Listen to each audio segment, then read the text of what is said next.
Suara Edukasi. Bersama kami, Saya Gracia Patunia Butar-Butar. Saya Deborah Siregar. saya Mesyaro. Saya Laura Debrina Taliga. Saya Agustini Sinaga.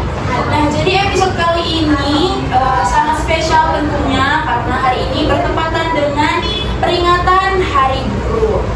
Jadi tentunya dalam episode kali ini kita akan membahas apa, Kak?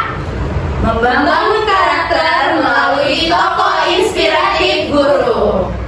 Tentunya kami telah mengundang seorang guru inspiratif. Beliau adalah seorang kepala sekolah di usia yang cukup muda di tempat yang mengabdi. Jadi mari kita sambut, ini dia pembicara kita, Ibu Susan Fitriani, SPD MSI.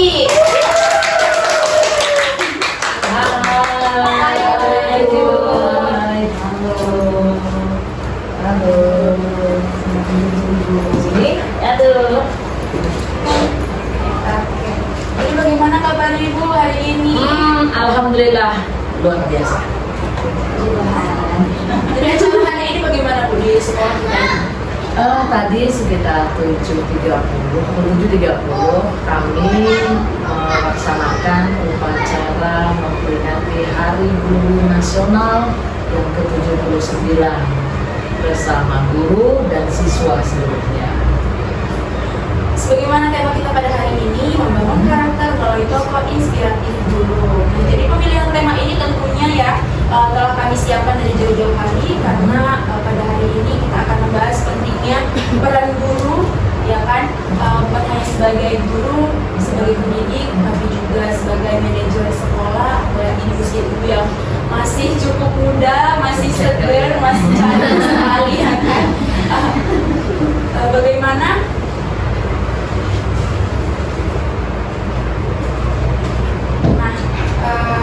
kalau boleh tahu nih, kan belum upload ya Bu, kalau kita belum kenalan nih, Oke. teman-teman viewers kami belum tahu nih nama Ibu, bagaimana biografi Ibu, latar belakang Ibu sebelum dan sekarang sebagai kepala sekolah. Boleh diceritakan dulu? Lengkap nih. Iya Bu.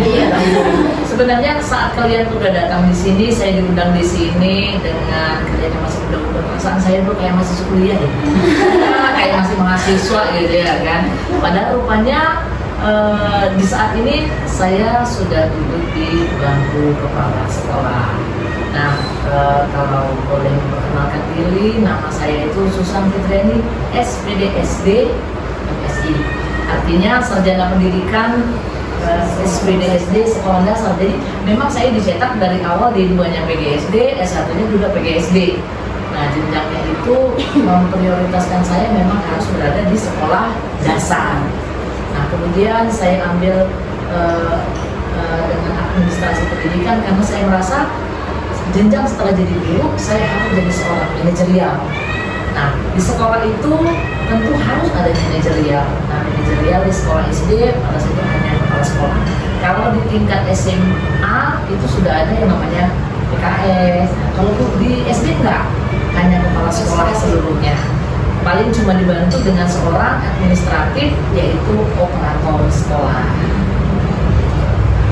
Nah, kalau dia pentingnya kepala sekolah, nah saya boleh cerita bahwa kepala sekolah itu adalah jabatan tambahan setelah fungsi awal pokoknya itu adalah guru.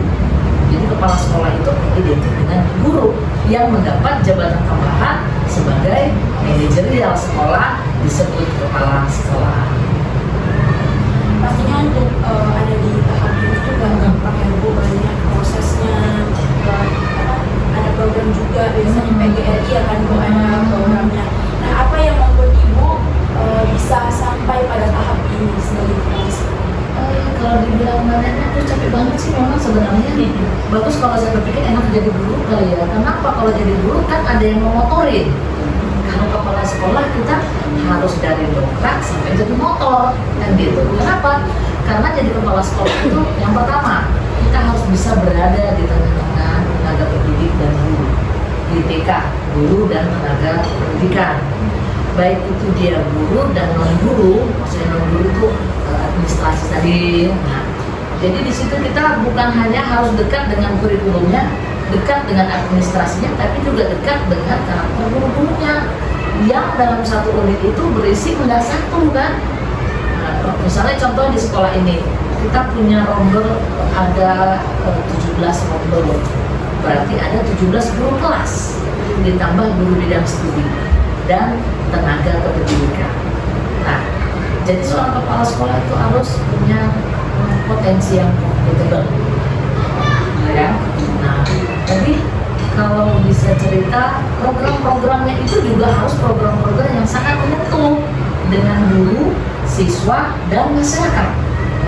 Bisa kita buat suatu program, nggak bisa hanya dari kepala sekolah doang, tapi juga dia harus bisa menyentuh dan disetujui, juga bisa mengenal sampai dengan tingkat dasarnya itu siswa.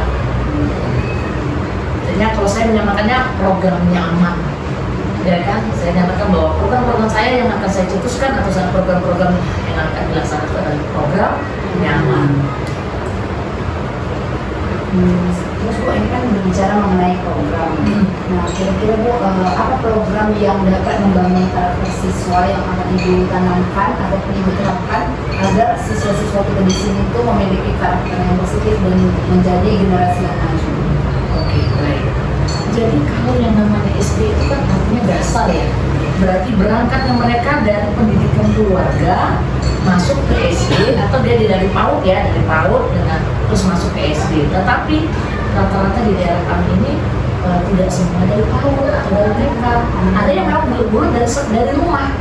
Jadi masih ada berangkat dari rumah kemudian masuk ke SD di usia sekolah. Otomatis transisi dari lingkungan keluarga ke lingkungan sekolah itu adalah tugas yang paling berat.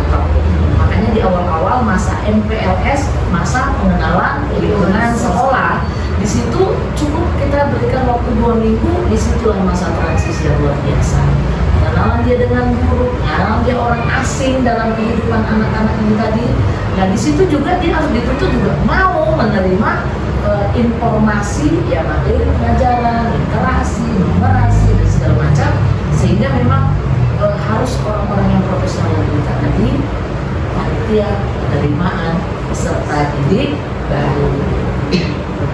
Nah, karakter yang kita minta di situ mungkin karakter tanggung jawab di awal ya, sesederhana di usia dini itu sederhananya karakter tanggung jawab, kemudian karakter dia menghormati orang yang lebih tua, nasionalisnya, kemudian religinya.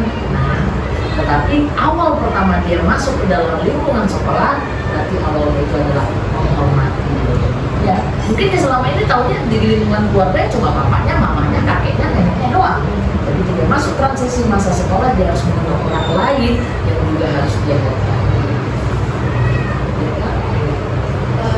Sebagai kepala sekolah saat ini Bu, dengan program yang ada, kira-kira karakter apa yang ingin ditanamkan pada setiap siswa di sekolah ini? Apa ya, zaman kita dulu ya, waktu saya dulu kan ya, zaman saya dulu, jadi gembar-gembor tentang peningkatkan karakter ya, karakter nasionalis, karakter cinta tanah air, itu memang sebenarnya sudah ada. Ya kan, memang sudah ada. Namun setelah kurikulum yang bertukar bolak-balik sehingga didapatkan bahwasannya sudah mulai menipisnya, karena udah makin jauh dari zaman kemerdekaan ya. Kalau zaman dulu mungkin kan ada rasa bertanggung jawab misi kemerdekaan gitu ya kan, rasa untuk ingin sekolah karena mama kita dulu susah, mau sekolah itu payah gitu. Nah sekarang kan sudah yang namanya bebas pungutan, sekolah gratis, sehingga mungkin terbuai. Nah disitulah fungsinya sekarang instansi pemerintah atau instansi pendidikan, dunia pendidikan menekankan untuk karakter cinta tanah air, nasionalis, dan banyak gitu ya. Kalau disebutkan nggak habis nanti di podcastnya ya kan. Pancasila ya. Iya, profil Pancasila. Jadi menurut Ibu nih, apa sih peran guru dalam membangun karakter siswa? Kalau misalnya guru itu serius, kira-kira pengaruhnya besar nggak untuk karakter siswa? Kalau dikatakan peran, guru itu ibarat supir, ya kan? Mau pergi kemana? Tujuan pendidikan itu mau kita bawa kemana? Supirnya itu guru. Nah, jadi begitu pentingnya peran guru untuk memacu mengarahkan mereka ke tujuan pendidikan. Contohnya di SD, setelah masa transisi mereka akan dipacu untuk bisa menerima materi-materi pelajaran, kemudian mereka juga akan bergelut dengan tugas-tugas yang arahnya kemana? Supaya mereka cerdas, nanti kehidupan cerdas, pendidikan, kan begitu. Nah, guru adalah transformernya. Gurulah yang mentransferkan yang ada di buku, gurulah yang menjadi alat untuk ini kurikulum, ini materi, ini kehidupan nyata kepada siswa yang pada saat itu masih sangat buta. Benar nggak? Jadi sangat penting. Jadi saya katakan supir, ya ibarat kita mau naik Grab ya.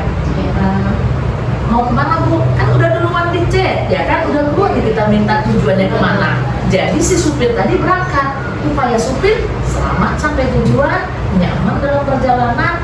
Begitulah saya ibaratkan guru.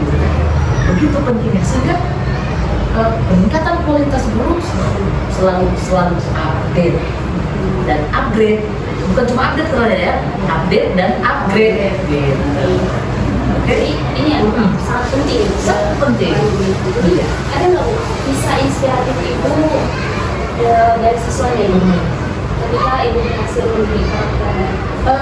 Kalau boleh pengalaman ya, saya dulu mungkin guru yang agak sedikit lasak. Rasanya begini. Saya itu orangnya dulu saya nggak dapatkan seperti ini, tapi saya pada saat itu saya harus dapatkan dari siswa. Harus saya ajak siswa itu untuk mendapatkan apa sih yang dari ekspektasi saya menjadi guru. Nah, jadi anak-anak itu kan mulanya bosan belajar, yang seperti itu aja kan begitu. Nah, ada beberapa waktu saya punya teman gitu di apa ya, di Lanut, di apa. Nah, ini kan pekerjaan itu kan endingnya sebuah pendidikan, benar nggak? Besok kamu mau jadi apa? Itu namanya cita-cita. Nah, kalau anak-anak nggak dipacu dengan itu, mereka akan biasa-biasa saja, belajar untuk biasa-biasa saja. Nah, saya arahkan mereka untuk realita. Jadi pada saat jadi guru kan saya masih jadi guru, berarti atasan saya adalah kepala sekolah. Kepsek, saya mau ngajak anak-anak jalan-jalan. Nah, dia marahnya dengan kata jalan-jalan. Padahal jalan-jalannya jalan-jalan itu isinya adalah edukasi kan gitu. Nggak bisa, tidak boleh gitu. Nggak boleh. Akhirnya pada saat itu saya terpaham untuk tidak melaksanakan ekspektasi saya tadi. Akhirnya saya mau bilang, ini waktu benar.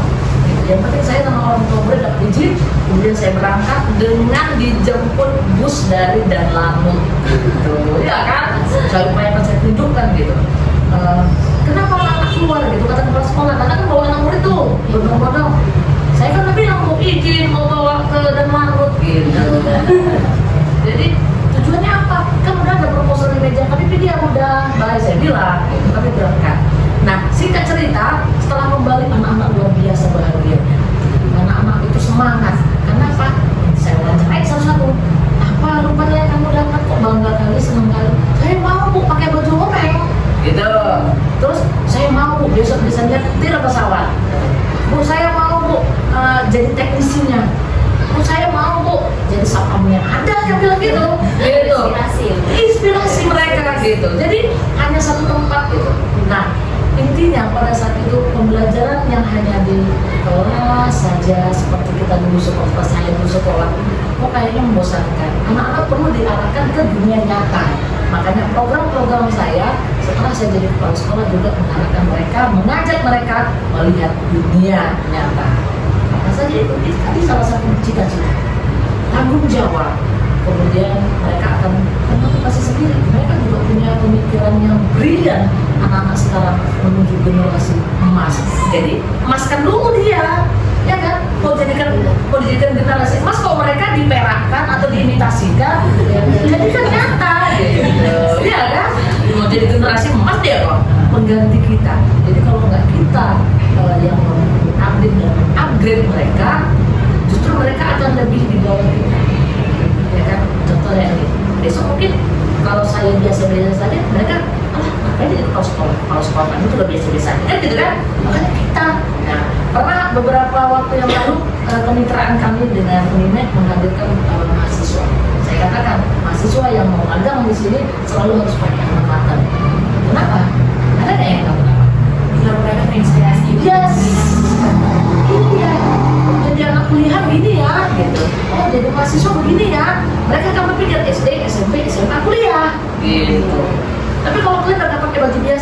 mamanya lebih keren bajunya. Iya kan?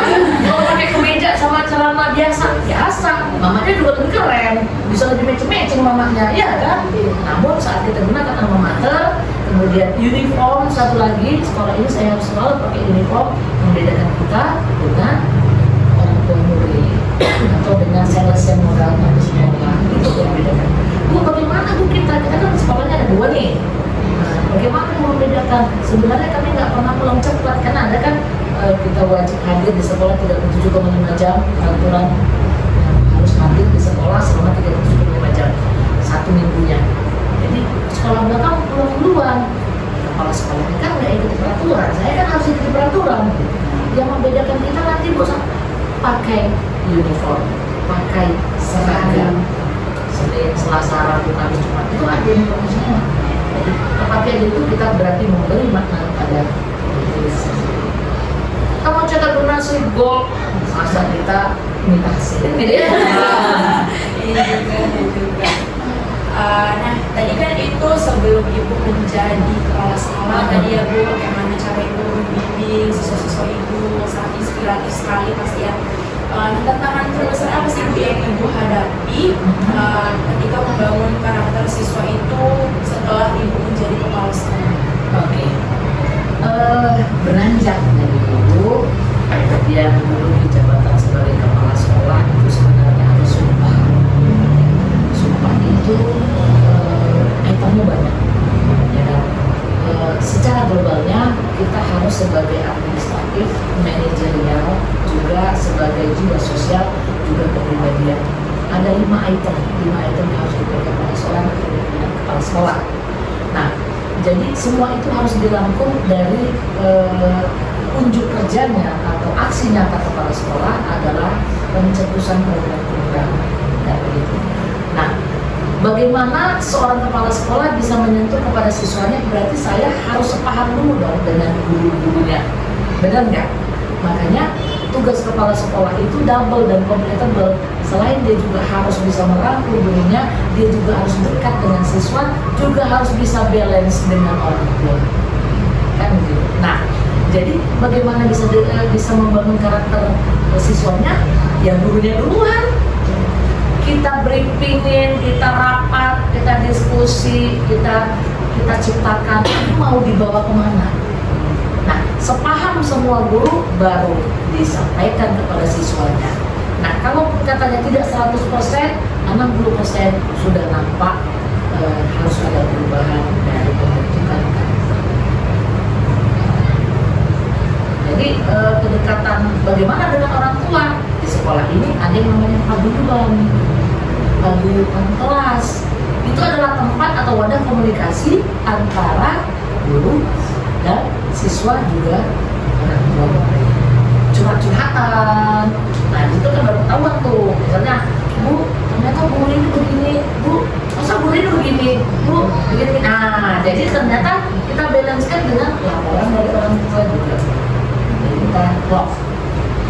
Jadi program yang dekat yang melibatkan orang tua itu namanya paguyuban.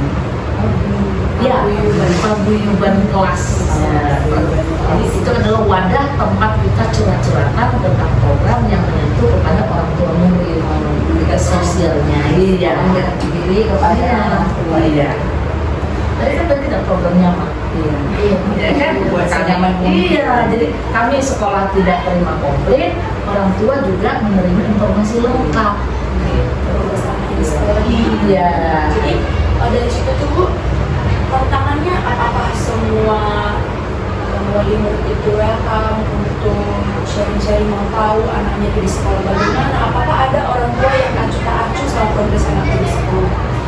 Kalau hal seperti itu wajar toh, ya kan? Pasti ada komplain, yang setuju banyak, yang tak setuju juga ada, kemudian yang komplain ada, yang melaporkan saya ke pihak media juga banyak. Iya toh?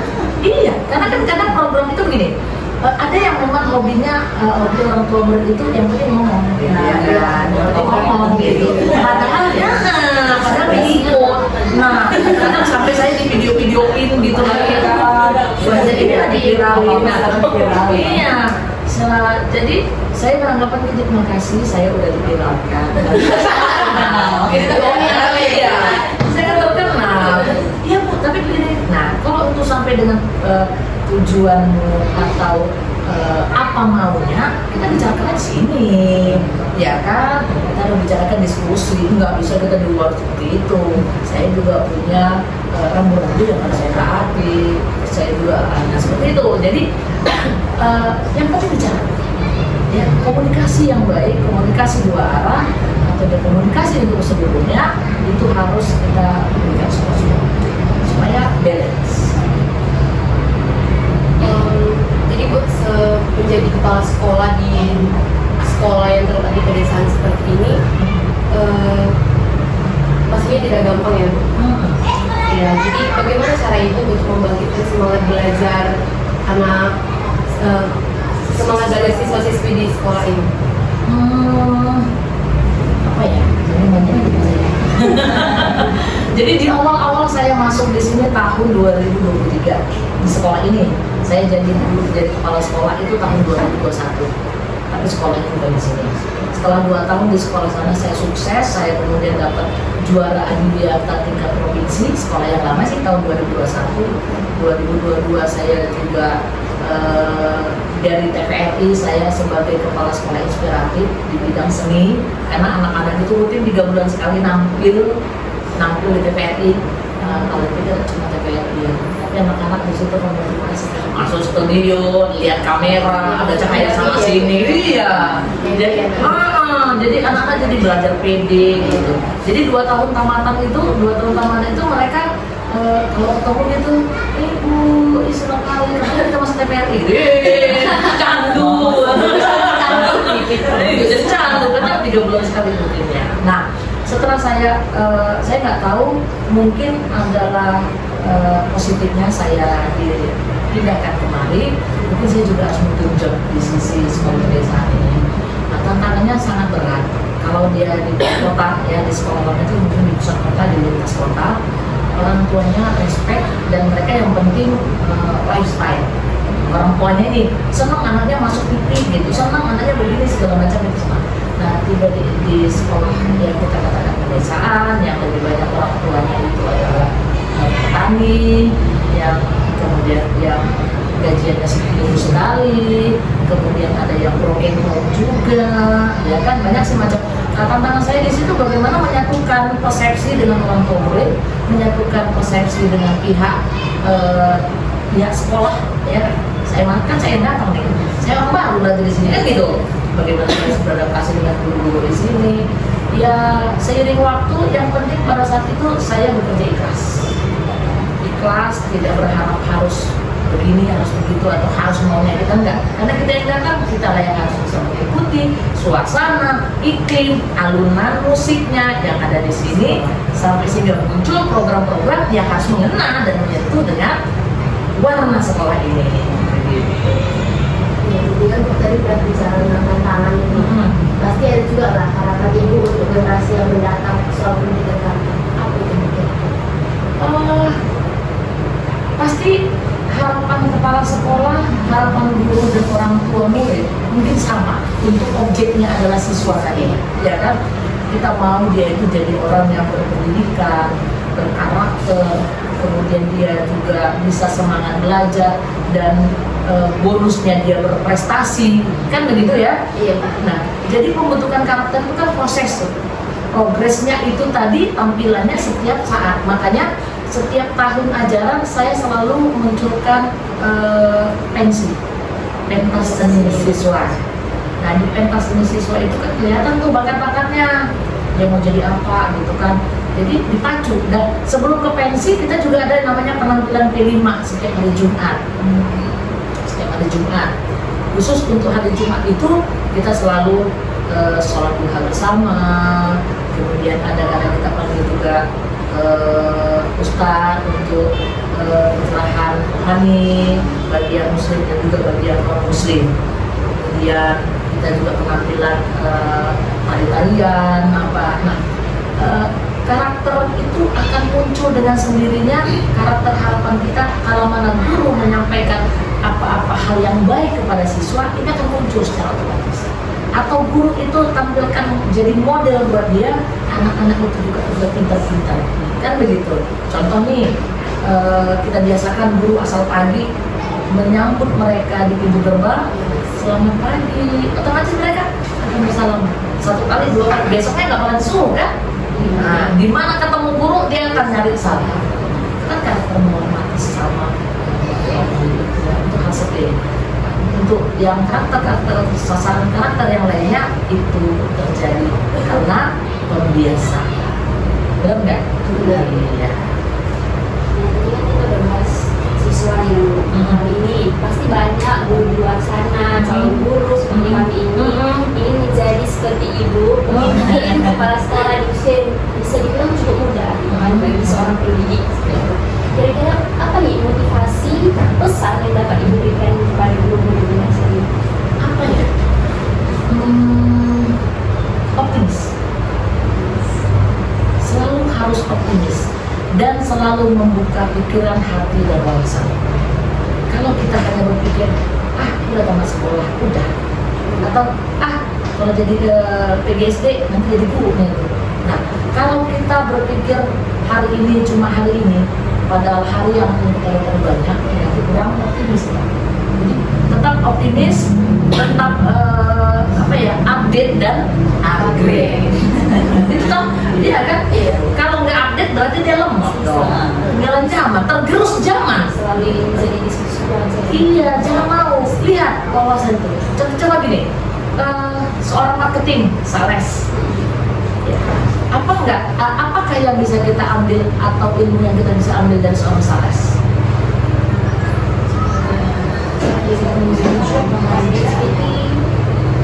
Habis speaking, cara dia mengajar, membius, mempengaruhi. Kalau saya bilang, guru harus jadi provokator. Yang baik Provokator untuk pendidikan. Makanya kemarin ada mahasiswa kampus mengajar tuh, temanya mereka mau bikin kayak education camp, ya kan? Temanya apa? Provokator. Jadikan sekolah adalah tempat untuk memprovokasi siswa. Bilang nggak tuh? Berarti gurunya jadi provokator dong, kan tuh kan? Provokator kemana? Ke provokator pendidikan. Apa aja di dalam provokator itu mengajak toh, membius toh, mempengaruhi toh, ya kan? Nah kalau kata-kata itu kan ada jadi seorang provokator. Iya. Iya, jadi provokator pendidikan. Kalau tahun kemarin, tahun 2000 berapa ya? Tahun 2000-an, guru adalah agent pendidikan. Guru adalah agent perubahan. Ya sekarang tambah. Jadi pendidikan. Terus guru ya. Bisa merangkap ke mana-mana. Iya. Jadi saya selalu beranggapan dengan seorang sales itu hebat. Benar nggak? Jadi kita yang dengan posisi tak ada target, guru kan nggak ada target toh. Yang ada dampak. Benar nggak? Kalau sales tadi harus ada target. Nggak dapat targetnya dia nggak gajian. Atau keuntungan dia adalah per pi. Guru kan enggak. Kenapa nggak mau bersikap seperti dia? Kenapa? Dampak dari siswa oleh guru itu adalah endingnya dia mau jadi apa? Masa mau? Sebenarnya dampak itu lebih besar loh. Ya kan? Tapi kenapa kita abaikan? Karena tadi hanya berpikir nyaman, zona nyaman. Ya keluar dari zona nyaman. Jadi provokator.